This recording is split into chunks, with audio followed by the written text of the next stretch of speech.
Thank you, Madam Chairman. I do really appreciate the courtesy that you show me. As we all know, some days are crazy. This falls in that category.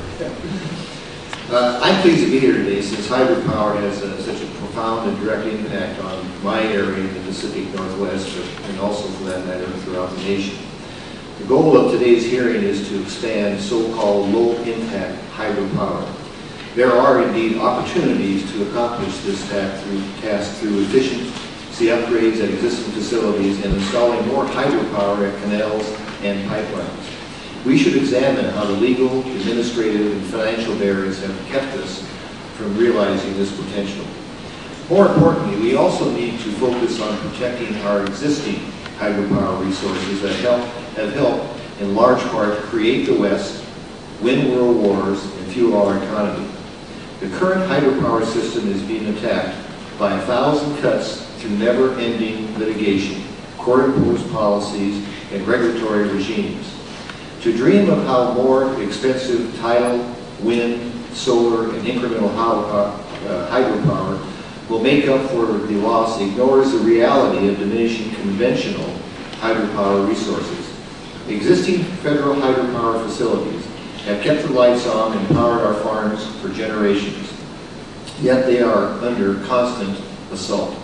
My region is a case study of how the environmental movement has undermined the existing hydropower system. The federal Columbia River power system has provided clean, renewable, low-cost, emission-free hydropower to millions throughout the Pacific Northwest. Despite these systems, this power system and many like it throughout the West have been under assault from litigation and regulations. For example, the 4 lower Snake River dams continue to be a target for environmental litigants and are now back on the table for potential removal due to the actions of this administration. Yet the fact remains that dam removal is an extreme action that would only increase the carbon footprint and increase electricity rates during tough economic times. And actually, it wouldn't recover any endangered fish. And that supposedly is the reason to tear out the dams. While American Rivers and other organizations wave the flag of litigation in a constant and long-term battle to remove working dams, existing hydropower is also undermined by ill-conceived policies.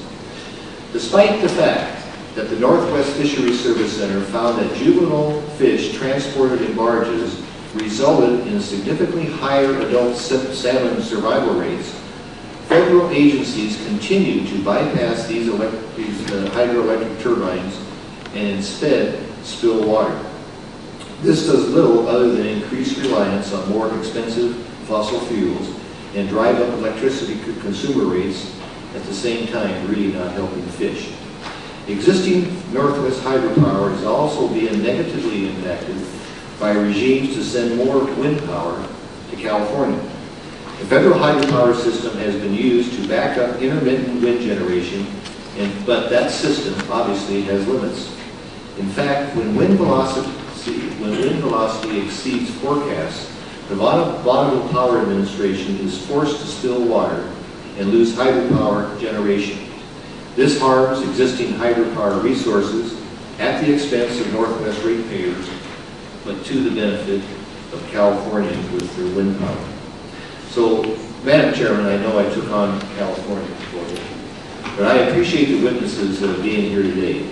These are very important issues that deserve the attention of this committee. And with that, I thank you again for your courtesy and feedback.